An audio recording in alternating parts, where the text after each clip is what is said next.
Hello, everyone. Welcome back to the RationalInvestor.com's Daily Brief Recap. Happy Friday, TGIF. Of course, typical year 2020. A nice big fat curveball for us all. Leader of the United States finally, has succumbed to this coronavirus infection, and now he and his wife are sick. So I think that's thrown the right wing sort of don't fear the COVID. It's probably thrown them for a bit of a tizzy right now. Not quite sure how the political leadership's going to operate in the United States with their leader all quarantined now. Sure, it's going to make this presidential election event even more exciting. Anyway,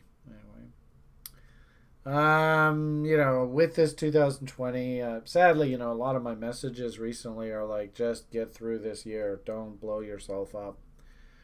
And my message to the public would be exactly the same. This isn't really the time to be a hero.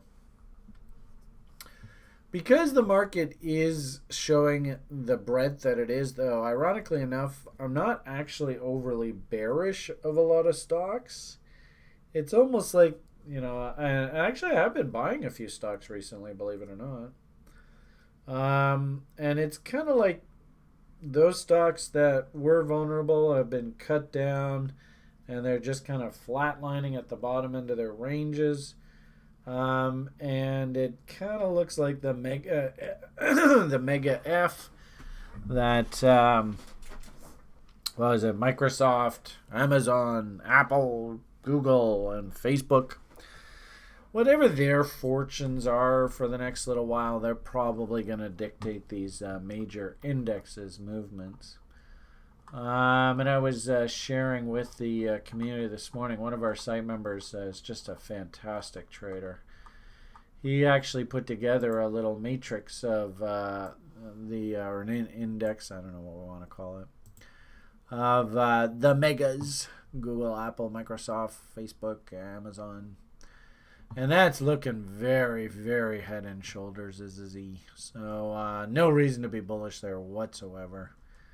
And usually they say that the end of these big corrections, cleanups in the marketplace, usually the big stocks, the big indexes fall last. And I get that feeling, Also, too, of course, we have Jupiter, Saturn, cross, conjunct, all that kind of fun stuff coming up here. Let's see, do I have that on a chart here? We have actually the opposition one that we saw in April, which was really nasty. Remember, it took the crude down to like negative numbers. But for the stock market itself, sure hope I didn't get rid of all that stuff. Might have. Darn. Are you around here somewhere? Maybe I have it on here. Nope. Darn. Oh, man, I had all those levels all mapped out and shit. I don't know what I did with them. Anyway. I'm kind of thinking that... well,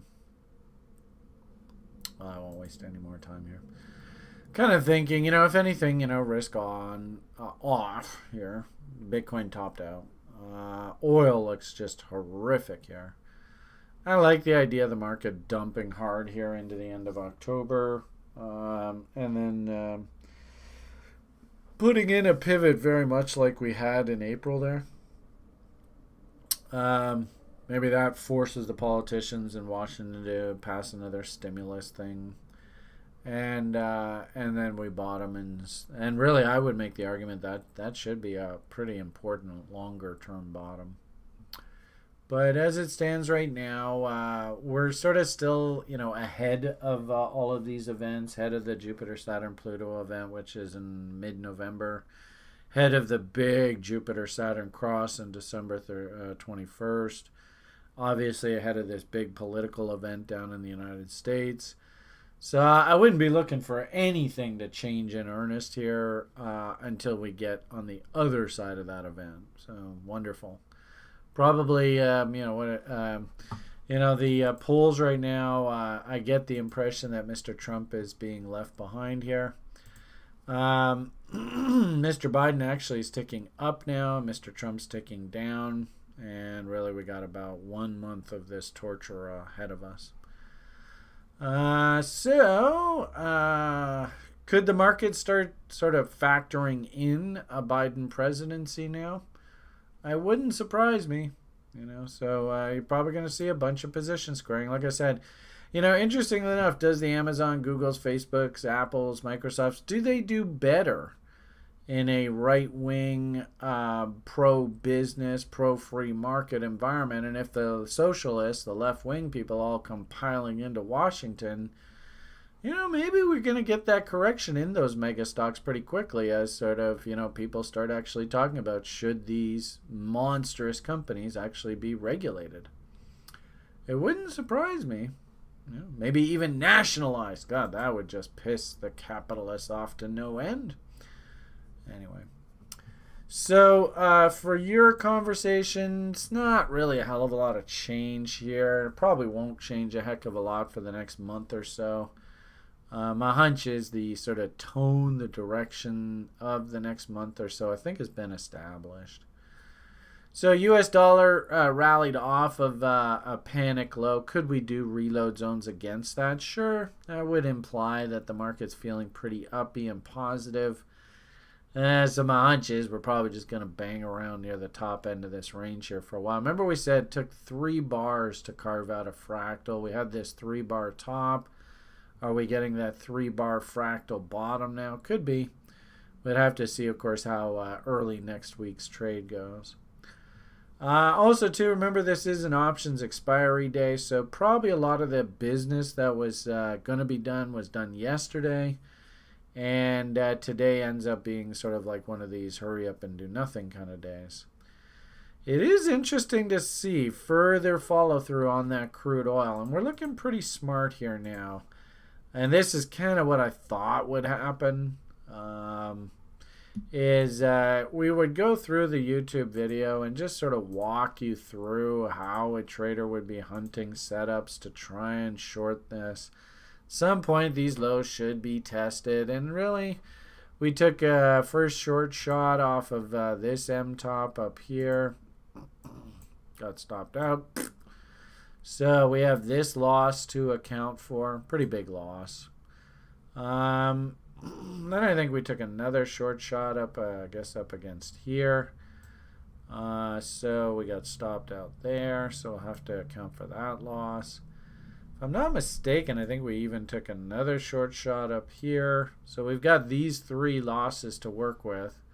The most recent short attempt, of course, was from here. And even now, with the market sitting right there, that's basically our paper profit. So, interestingly enough, just if we covered the trade here today, this is a great experiment. Let's see how we're doing so far. So far, it looks like we're basically scratch traders. That's batting 25% accuracy. That's not bad. My hunch here, actually, I think that was that one, wasn't it? We'll just stick with this trade and just see how it plays out. My hunch, for whatever it's worth, and I kind of mentioned this before, I think we got to go down to this 50% rule. That is now the bearish bot's objectives. Ironically enough, I think I really like this 1.618 and that Foggenbaum level and the Mountain Man level. That's where I think we're going to. And again, if we're thinking that the market's going to bottom sometime here in October, if I'm not mistaken, I think Mars squares Earth around the middle of the month. That's where I'd look for this bottom and, of course, force the politicians' hands to pass the next stimulus bill, yada, yada, yada. I don't know whether Mr. Trump's got a shot now or not. I'm actually hearing a lot of people saying, well, he's probably going to garner a sympathy vote now. And heaven forbid, maybe his wife passes away and then people actually feel sorry for him and reelect him. Who knows? Can't write better fiction than reality. If I was a betting man, though, I think I'd be starting to feel comfortable about actually placing money on Mr. Biden winning. But who knows? Only time will tell. So long and short of it here, it is interesting to see that risk is basically coming out of the market.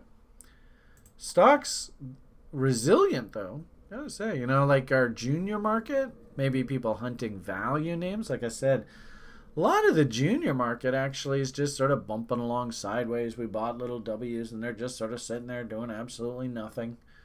And maybe that's what this is. This is like mega stocks are coming down. You can see S&P's coming off, but the junior ones, they're just sitting there twiddling their thumbs. Heading on over to the corn, and really I might argue it's the same thing right across the board. What's really interesting is you notice this peak in the corn corresponds with that peak in oil, which corresponds with that peak in stocks. This trough in the corn corresponds with this trough in oil, corresponds with this trough in the stock market. And now this peak corresponds with this failure peak in oil, corresponds with this failure peak maybe in stocks. So I feel very comfortable that all three of these assets are moving in conjunction here. And if we pick apart this Bitcoin chart, first things first, usually what ends up happening is markets retrace 50% of their move in about 50% of the time that it went up. This is like technical analysis 101. WD Gann. So in essence, there's my objective. That is that 1-to-1 line. I've talked to you guys about this before. Big old notch on the profile that really should be filled in. And, add insult to injury. Now we have bearish AB equals CDs. That will take us down to lower here. And good old Feigenbaum. I suppose we could even start drawing Feigenbaum levels. There's a short-term Feigenbaum just off of that recent double top. We could probably... we could do one off of this here. Where does that take us? Oh, there we go. 7,600. I like that idea because we've talked about this before. What is fundamental value for things like POW coins? It's the cost of production. You can see there's our cost of production window.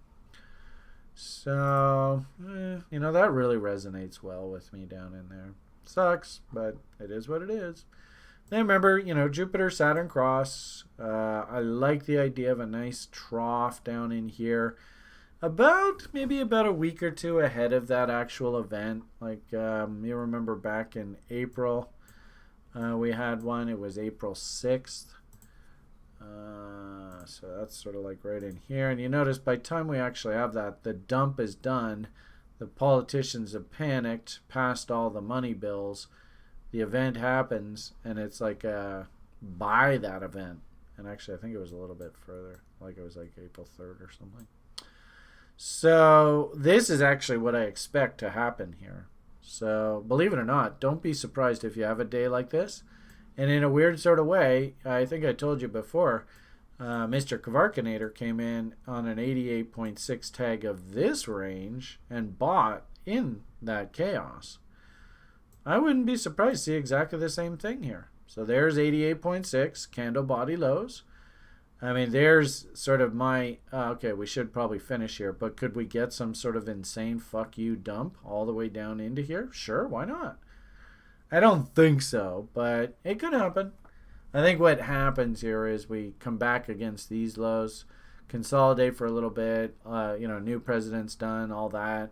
Then the Fed comes out in the new year and says, okay, enough of this fucking around, short-term interest rates, up you go. And then we complete that move. That's what I'm thinking, and you can see sort of over here. But for the time being, I think, crypto kids, they better just cool their jets.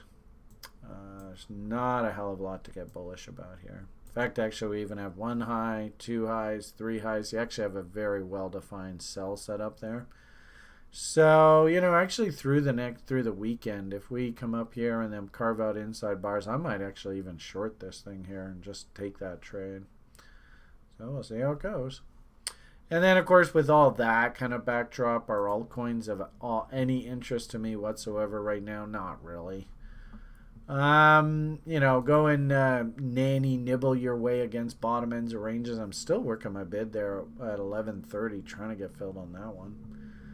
But you can see all these things. They're all just right down at the bottom end of their range. And you want to do nanny nibbles? Okay, fine. But I wouldn't bet the farm on any of this shit right now. Slow and steady. No hurry. Use reload zones, like the Ethereum. I love the idea of buying Ethereum at $250 if you can somehow get it there. But it's going to take some FUD, some panic, some dump to get us down into those levels. And that's what I'd like to see over the next, say, month or so. Somebody had said yesterday, oh, gee whiz, this sure is an exciting daily brief. Thanks, Brian. Well, unfortunately today, it's a little bit more of the same. They always say they don't call it the fall for nothing. So there's your report. Slow and steady wins the race. No hurry really to spend any money anywhere on the market. And remember what your number one job is. Especially don't want to hear on Sunday that somebody's gone and blown themselves up between now and then. All right, so there you go. Merry Christmas. Have yourselves a great day. All the best. PMA for the win. And the only thing left for Brian to say here is a big bye for now.